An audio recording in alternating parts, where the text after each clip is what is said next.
Hi there, this is Mr. Alexander, and today I want to talk to you about multiplying and dividing rational expressions. So let's get right to it. Let's start with multiplication. When you've got something like 7x divided by 4 times 16 divided by 5x cubed, remember that multiplication of fractions is straight across, top to top, bottom to bottom. So 7x divided by 4 times 16 over 5x cubed. What I'm going to do first is I'm just going to write these both on the same fraction here. 4 times 5x cubed. All right, so there's a few things that I'm thinking we can do. 16 divided by 4 is just 4, so I'm just going to cancel out that 4, cancel out that 16, and I know I've got a 4 left up there. And I've got, let me write it this way, 7 times 4 is 28, and I've got an x, and I've got a 5x cubed. So I've got 1x on the top and 3 on the bottom, so what I can do is I can cancel out that 1 on the top with a 1 on the bottom. So I had 3 x's, now there's 2. So the very simplified version of this is 28 over 5x squared. So that's all we're doing, is we are canceling, multiplying, then factoring and canceling. So let's do one where there's factoring involved. Something scary looking like this. X squared plus 3x minus 10 divided by x squared minus 7x plus 10, all multiplied by x squared minus 25 divided by 5x. Now, if you can factor, then you should factor. So that's what I'm going to do before I do anything else. I'm just going to rewrite this thing completely factored. Now I know I can't factor 5x, so I'm just going to write that as 5x. And x squared minus 25, hopefully you recognize that as the difference of two squares, because x squared is x times x, and 25 is 5 times 5. So I can factor that as x plus 5, x minus 5. Now that only works if there's a minus sign in between. If it was plus, then you can't factor it this way. But since it's minus, it's x plus 5, x minus 5. Now, over here, I'm going to need to factor the top and the bottom, the numerator and the denominator. And here's how I want to do that. So on the top, I've got a negative 10.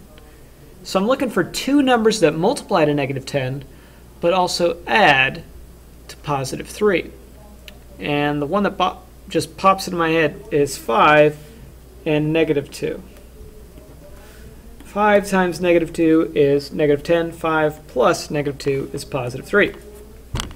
Let's do the same thing on the bottom. What are two numbers that multiply to 10, positive 10, but add to negative 7?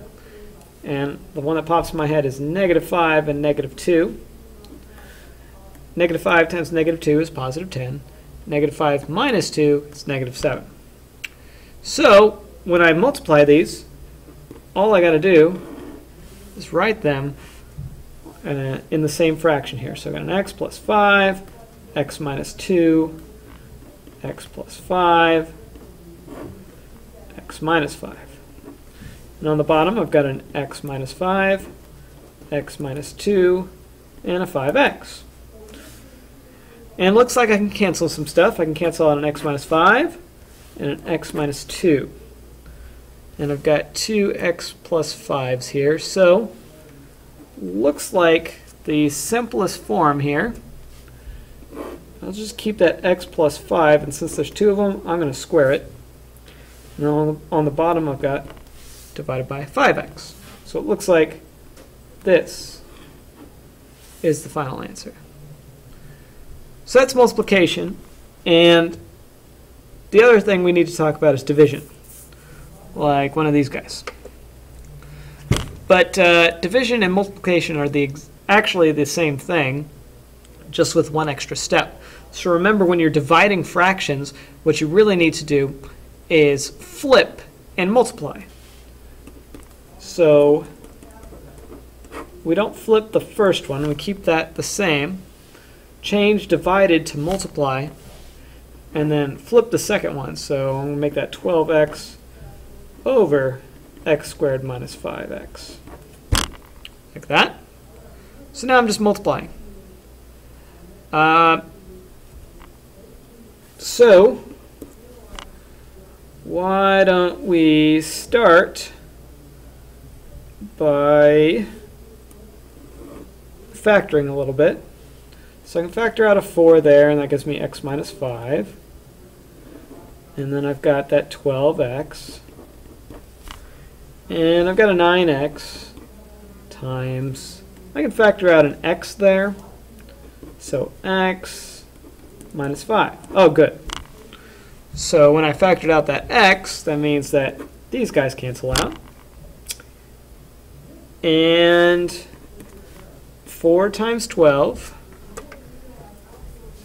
4 times 12 is 48.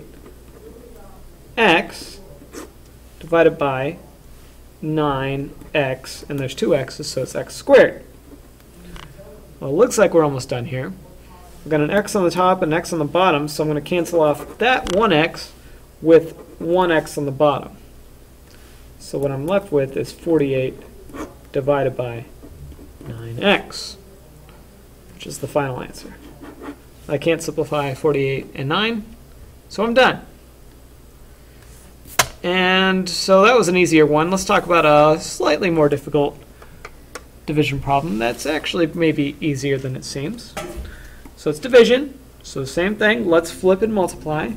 9x squared divided by 30x squared minus 45x times 4x squared minus 12x plus 9 divided by 1. Well, that's going to make the denominator easy. I'm gonna try and factor a little bit here, but I'm still gonna put it all on the same fraction here. So I've still got that 9x squared, and I want to factor 4x squared and minus 12x plus 9. Okay. Let's come back to that one, because on the bottom here we can factor out a 15x. And that's going to leave me with 2x minus 3. Now the reason I did that first is because this might be a little hint. That's probably going to help us factor the top. One of them is probably 2x minus 3. But let's check it. So to factor this thing, over here in the corner, I'm just going to make a little box.